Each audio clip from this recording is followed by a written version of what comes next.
मुस्लिम league नून मुल्क को दिवालिया होने से बचाने के मिशन पर निकली थी। आपको याद होगा पिछले 2 साल में हम बार बार यह सुनते रहे कि हम मुल्क बचाने आए हैं, लेकिन हसन नवाज शरीफ बरतानिया में खुद ही दिवालिया हो गए। ये बार बार हमने मुस्लिम लीग नून के लीडरों के मुंह से सुना जो उन्होंने कहा कि पॉलिटिकल कैपिटल हमने जाया किया।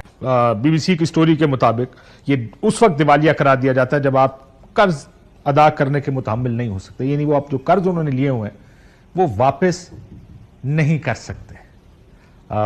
बड़ी खबर इसलिए भी है कि शरीफ खानदान है, इसलिए भी है कि ये एक अमीर खानदान है, इसलिए भी है कि ये एवनफील्ड जैसे मेफेयर जैसे अपार्टमेंट्स में रहते हैं।